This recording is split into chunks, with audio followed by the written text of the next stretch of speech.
Egoism is a philosophy concerned with the role of the self, or ego, as the motivation and goal of one's own action. Different theories of egoism encompass a range of disparate ideas and can generally be categorized into descriptive or normative forms.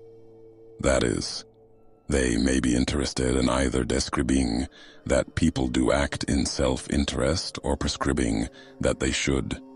Other definitions of egoism may instead emphasize action according to one's will rather than one's self-interest, and furthermore, posit that this is a truer sense of egoism.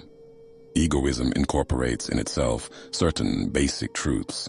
It is natural for man to love himself. He should moreover do so, since each one is ultimately responsible for himself. Pleasure, the development of one's potentialities, and the acquisition of power are normally desirable.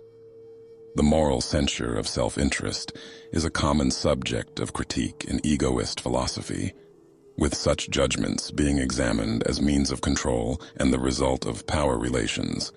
Egoism may also reject that insight into one's internal motivation can arrive extrinsically, such as from psychology or sociology. The descriptive variants of egoism are concerned with self-regard as a factual description of human motivation and, in its furthest application, that all human motivation stems from the desires and interest of the ego. In these theories, action which is self-regarding may be simply termed egoistic. The position that people tend to act in their own self-interest is called default egoism, whereas psychological egoism is the position that all motivations are rooted in an ultimately self-serving psyche. That is, in its strong form, that even seemingly altruistic actions are only disguised as such and are always self-serving.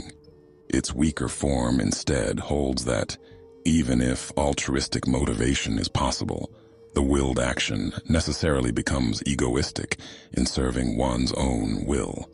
Also interesting is autoism, as in autistic psychopathy. In contrast to this and philosophical egoism, biological egoism, also called evolutionary egoism, describes motivations rooted solely in reproductive self-interest.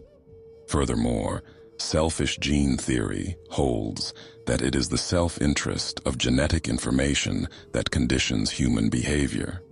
Theories which hold egoism to be normative stipulate that the ego ought to promote its own interests above other values.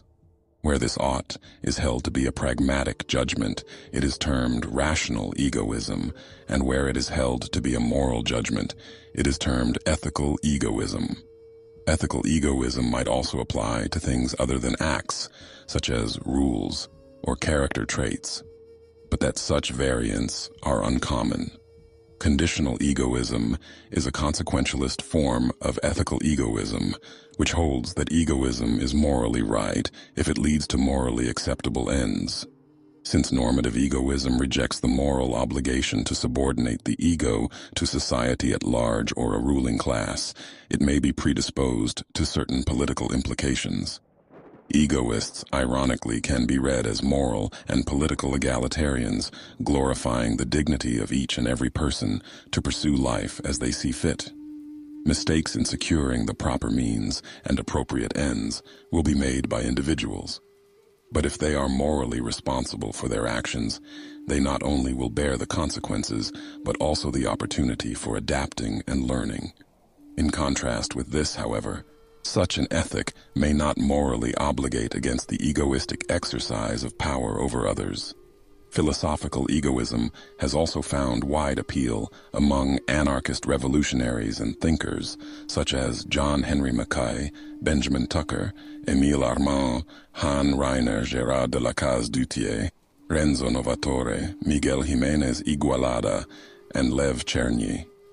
Though he did not involve in any revolutionary movements himself, the entire school of individualist anarchism owes much of its intellectual heritage to Max Stirner. I will leave you all with a quote from one of my favorite writers. "Think not what a man can do with a gun, money, or power. Think of what a single man can do with just one good idea and a lot of words.